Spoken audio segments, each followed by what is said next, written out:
It's time for Alamogordo Town News on Crazy Radio. I'm Anthony Lucero. When it comes to news on 95.1 FM, weather always comes first.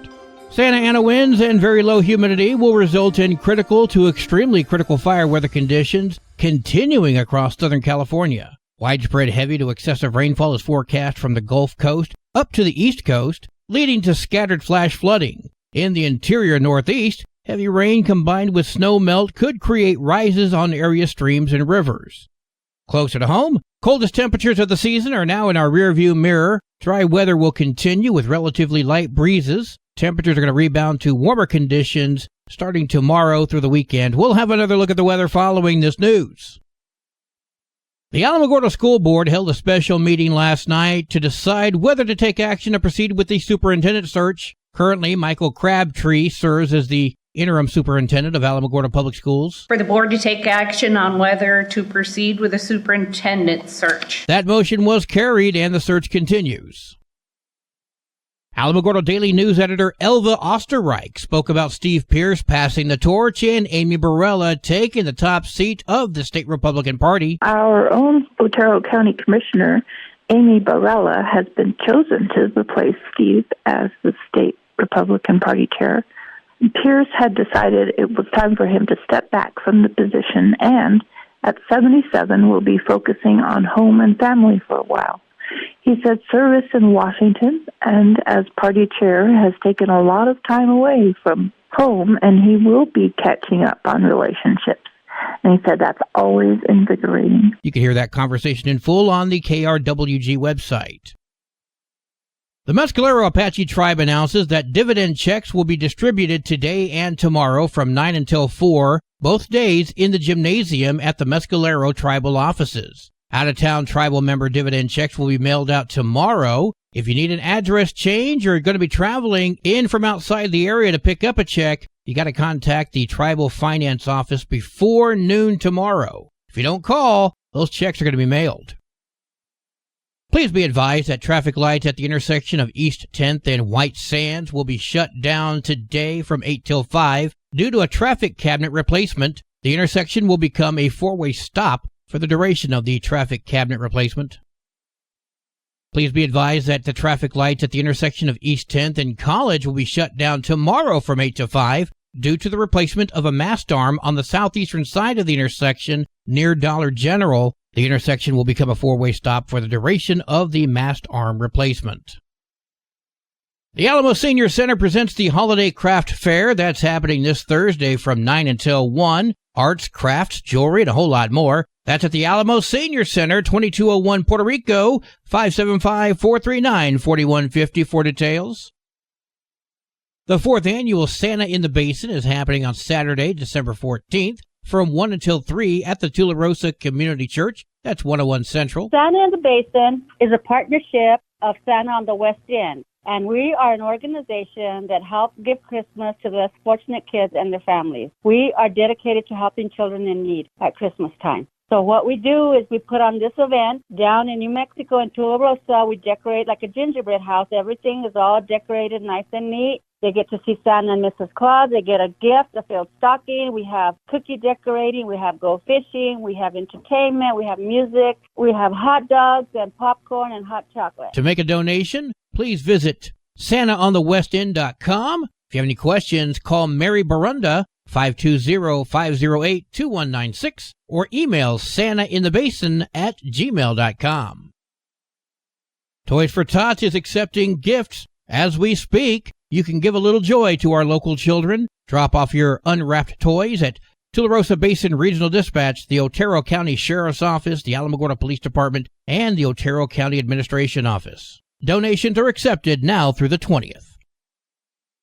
Effective January 6th, the Otero County Administration will transition to a 4-day work week. The change is going to allow for extended public service hours, enhancing convenience for those wishing to conduct business with county offices. The following departments at the Otero County Administration are going to be impacted: the Purchasing Department, Finance, Legal, Human Resources, County Manager, and Healthcare. The operating hours will be Monday through Thursday, 7 to 6. Well, today is Wednesday. Let's check in with Stephanie Hale and see what's happening at Thrive. Hi, this is Stephanie Hale with Thrive in Southern New Mexico. For the third year in a row, Thrive is partnering with local law enforcement agencies to host Shop with a Cop this Saturday at the Walmart Supercenter in Alamogordo. Every child deserves to feel the magic of the season, and Shop with a Cop makes it happen. This special program connects local law enforcement with local children that are in need for a day of holiday shopping, smiles, and lasting memories. You can help make this season unforgettable too. Donate today at letsthrivenm.org and choose Shop with a Cop from the drop-down menu. Every dollar brings joy, hope, and support to a child right here in our very own community. For more information, you can reach us at 575-437-8400 at 1601 10th Street right here in Alamogordo, or jump on our website, letsthrivenm.org. That's it for this week. I'm Stephanie Hale with Thrive in Southern New Mexico. Thank you very much, Stephanie. That's going to be the final report from Thrive until the springtime hits. But I do encourage everyone listening to check out that Shop with a Cop if you can this weekend. Donate if you can. Help someone have a Merry Christmas.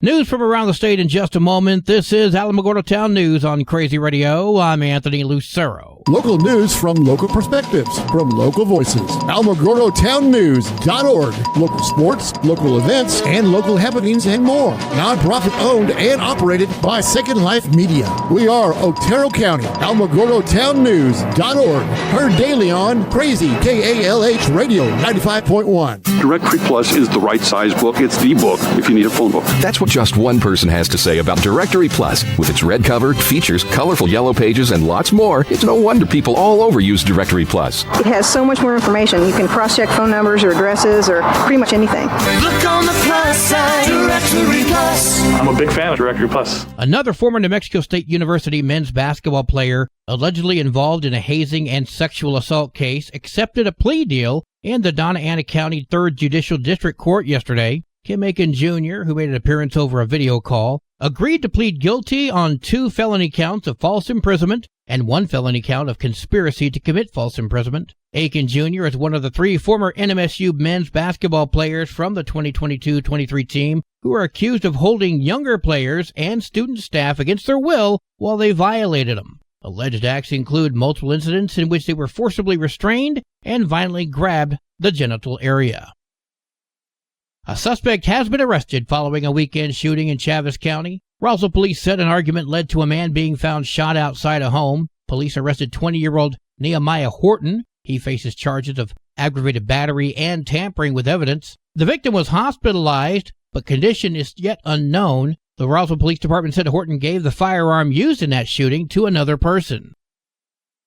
The Donna Ana County Clerk's Office is alerting residents to a new scam that's targeting individuals who are receiving a photo of a purported bench warrant demanding payment for an alleged legal violation. The county clerk's office says the photo suggests that immediate payment is required to prevent arrest. Additionally, some residents have reported receiving phone calls from individuals who are impersonating law enforcement, threatening to come to their homes to arrest them if payment is not made. Residents can report the scam calls through the Donna Ana County Sheriff's Office or through the district court. If you're unsure if this warrant is legal or not, make that phone call and double check before you send them a dime.